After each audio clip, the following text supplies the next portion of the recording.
Véronique Sanson, née le 24 avril 1949 à Boulogne-Billancourt, près de Paris, est l'une des plus grandes chanteuses, compositrices et interprètes de la musique française. Avec sa voix soul et ses chansons personnelles, elle a conquis le cœur de millions de fans de toutes les générations, devenant un symbole de sincérité et de passion pour les arts. Élevée dans une famille de musiciens et de passionnés de culture, avec son père, l'avocat et homme politique René Sanson, et sa mère, passionnée de littérature, Véronique Sanson a montré un talent musical dès son plus jeune âge. Elle a commencé le piano à 4 ans et a composé ses premières chansons à l'adolescence, inspirées par des artistes comme les Beatles et la musique folk française. Sa carrière a décollé dans les années 1970 avec l'album Amoureuse, un chef-d'œuvre qui l'a propulsée au sommet de la scène musicale française et internationale. En 5 décennies, Véronique Sanson a publié une série d'albums, de Le Maudit à Digne, Dingue, donc, chacun portant la marque d'une âme sensible qui cherchait à exprimer la douleur et la joie de vivre. Sa vie personnelle, ponctuée de relations tumultueuses, notamment son mariage avec le musicien Stephen Stills et sa longue relation avec Pierre Palmade, est un voyage émotionnel fait d'amour et de tristesse. Mère de Christopher Stills, musicien talentueux, Véronique Sanson s'est toujours efforcée de concilier sa brillante carrière avec ses responsabilités familiales. Mais les épreuves et les pertes l'ont profondément marquée, faisant d'elle une artiste qui chante non seulement avec sa voix, mais aussi avec son cœur. La plus grande tragédie de Véronique Sanson fut son combat contre un cancer de la gorge, diagnostiqué en 2018, une épreuve qui l'a confrontée à sa peur de la mort et à la perte de sa capacité à chanter, qu'elle considérait comme son âme. À 69 ans, au sommet de sa carrière et auréolée de concerts acclamés dans toute la France, Sanson a appris la terrible nouvelle d'un cancer, une maladie qui non seulement menaçait sa vie, mais risquait aussi de lui faire perdre sa voix si particulière. Les mois de chimiothérapie et de radiothérapie ont été une véritable épreuve, avec de lourds effets secondaires et la peur de ne plus jamais remonter sur scène.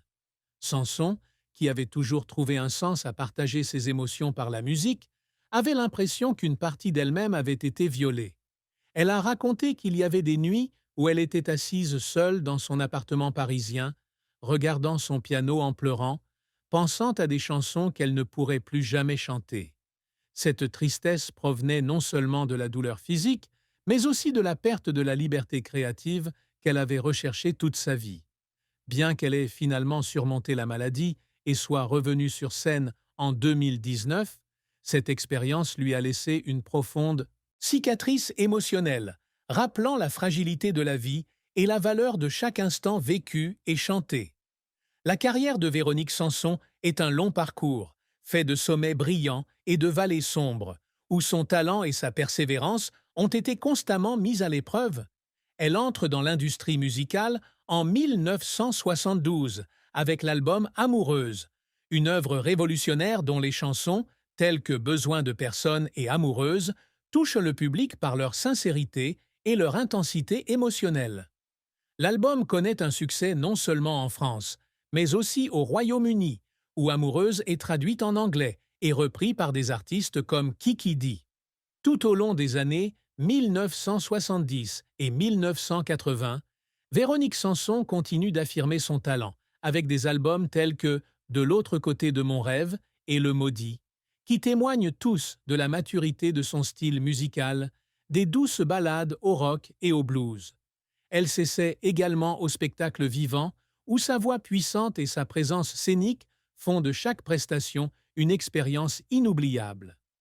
Outre la musique, Véronique Sanson s'essaie également au théâtre, apparaissant à la télévision et au théâtre, bien que la musique reste au cœur de sa vie.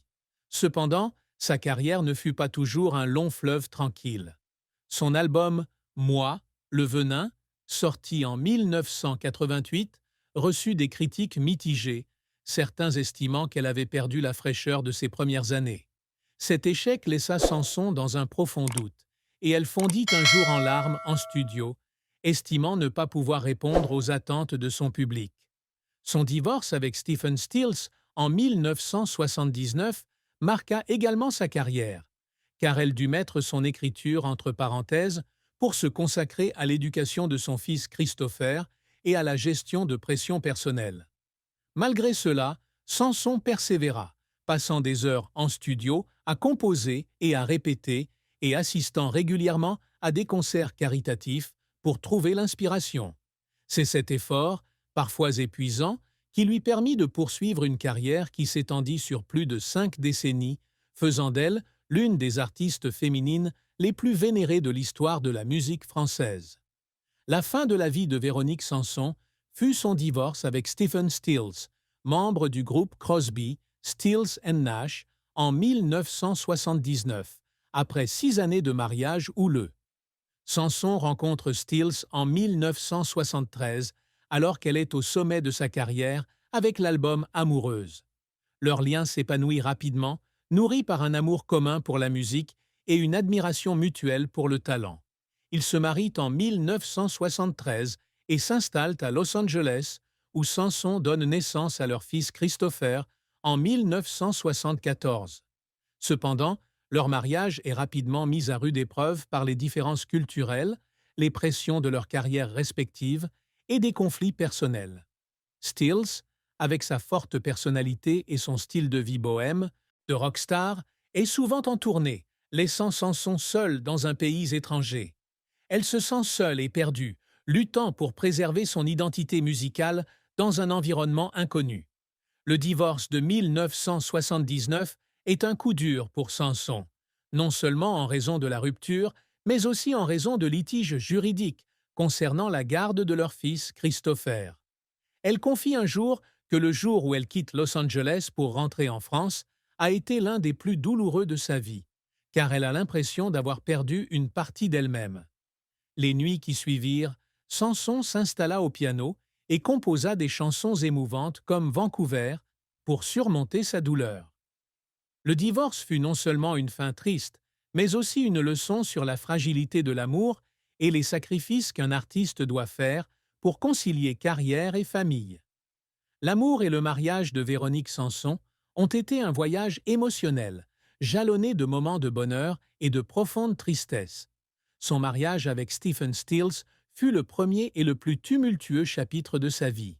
S'il lui a apporté de beaux moments, comme la naissance de Christopher et l'écriture avec Stills, il a aussi été source de beaucoup de douleur. Sanson a pleuré en se remémorant son séjour à Los Angeles, où elle peinait à préserver son identité dans un environnement inconnu.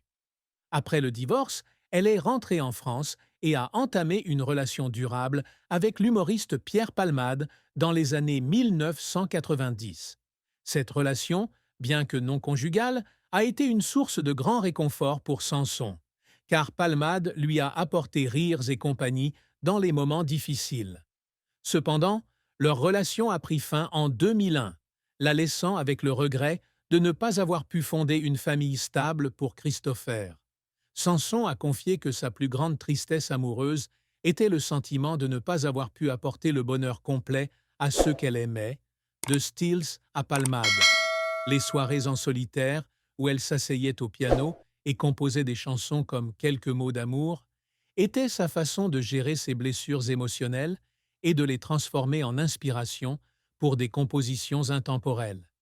Si ces relations ne se terminaient pas toujours bien, son amour pour son fils Christopher et sa passion pour la musique l'ont aidé à surmonter sa tristesse et à trouver un sens à sa vie. Tout au long de sa vie, Véronique Sanson a gardé un secret que seuls ses proches connaissaient. Elle a lutté contre l'alcoolisme dans les années 90, une période sombre qui a suivi son divorce avec Stephen Stills et les pressions de sa carrière. Artiste ayant toujours présenté une image forte et énergique, Sanson affichait rarement sa vulnérabilité en public.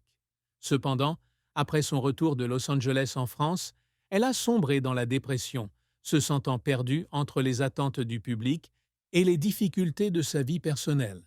L'alcool est devenu une échappatoire temporaire, l'aidant à oublier la douleur et la pression, mais lui faisant aussi progressivement perdre le contrôle.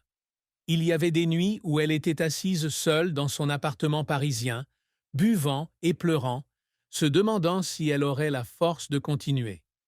Elle craignait que révéler ce problème ne nuise à son image, surtout dans un milieu aussi exigeant que la musique, où la faiblesse est souvent jugée. Pour surmonter cela, Samson a cherché le soutien de ses proches, notamment de son frère Bernard, qui l'a soutenu dans les moments les plus difficiles. Elle a également suivi des séances de thérapie secrète, apprenant à gérer ses émotions sans alcool.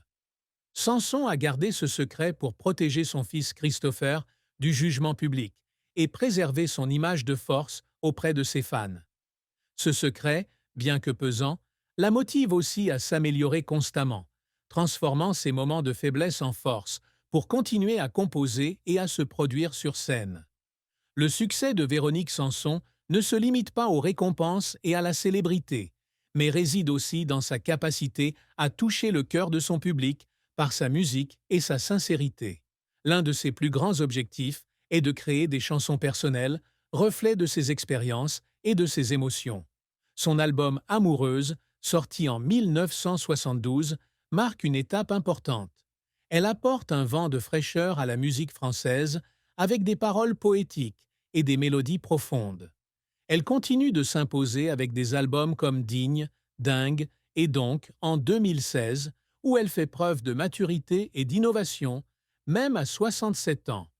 Véronique Sanson aspire également à exceller en tant qu'interprète, avec des concerts à l'Olympia et sur les grandes scènes françaises, où elle transmet son énergie et ses émotions intenses au public.